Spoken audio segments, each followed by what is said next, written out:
প্রিয় দর্শক, দেশ এবং প্রবাসে এই মুহূর্তে যে যেখান থেকে আমাদের ইউটিউব চ্যানেলটি দেখছেন সবাইকে প্রীতি এবং শুভেচ্ছা জানিয়ে শুরু করছি আজকের প্রতিবেদন। তো দর্শক, দেখতে পাচ্ছেন যে আমার সামনে একজন বোন আছে। এই বোনটির জীবনের গল্প আমরা শুনবো। আপু, আসসালামু আলাইকুম। ওয়ালাইকুম আসসালাম। কি নাম ভাইয়া? তানিশা।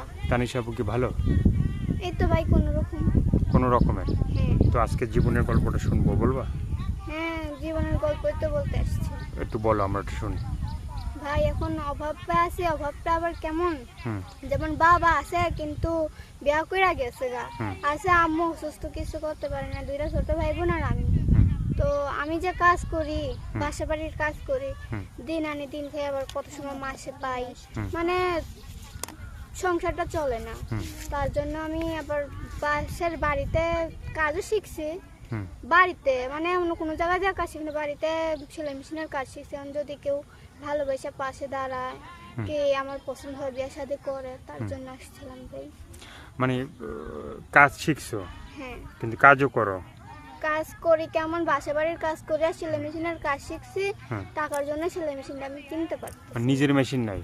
না। নিজের মেশিন থাকলে আমি আর প্রতিবেদনের সামনে আসতাম না, কোন রকম হবে তো যাইতো।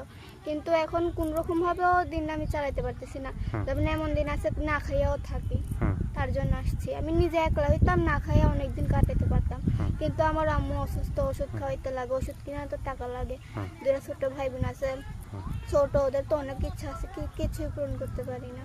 তো তানিশাপুর মানে দেশের বাড়ি কই? দেশের বাড়ি হ্যাঁ। মুন্সিগঞ্জের এলাকায়। মুন্সিগঞ্জের এলাকায়? ও, তো তুমি যে এই যে এলাকায় থাকো, হ্যাঁ, হুম।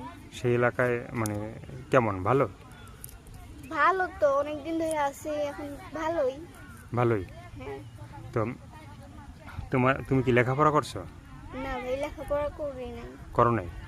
করছি কেমন, প্রাইভেটে যখন আব্বা ছিল তখন করছি, শুধু আমার নামটা লিখতে জানি, বেশি নামটা কিছু লিখতে পারি জানো, না। তানিশা? হ্যাঁ তো তানিশাপুর সাথে যোগাযোগের ফোন নাম্বারটা? আম্মু তোমার গার্জিয়ান? হ্যাঁ তো আম্মু তো অসুস্থ, হ্যাঁ। তো আম্মু কি মানে কথা বলতে পারবে সবার সাথে?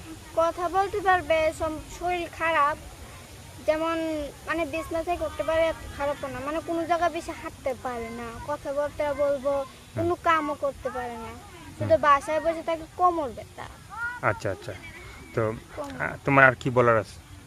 বলার আছে ভাই যে আমি আপনাদের আজ বিশ্বাস কইরা ভালোবাসে আইছি, এখন যদি আমার পছন্দ হয়, বিয়া শাদী করেন, যদি পাশে দাঁড়ান তাহলেই ফোন দিন। আমি একটা অসহায় মেয়ে, যদি আমারে ফোন দিয়ে বিরক্ত করেন, এটা তো হয় না, না? এই আর কিছু না। তো দর্শক, এই আপুর কথাগুলো শুনলেন, ভালো লাগলে অবশ্যই তার পাশে থাকবেন। সাহায্য, সহযোগিতা, প্রেম, ভালোবাসা, বিয়ে সাথে যে যেটা করবেন সেটা আপনাদের একান্তই ব্যক্তিগত ব্যাপার। ভালো থাকেন, সুস্থ থাকেন, 5 ওয়াক্ত নামাজ পড়বেন আর দেশটাকে বেশি বেশি করে ভালোবাসবেন। সবাইকে আল্লাহ হাফেজ, সবাই ভীষণ ভালো থাকবেন।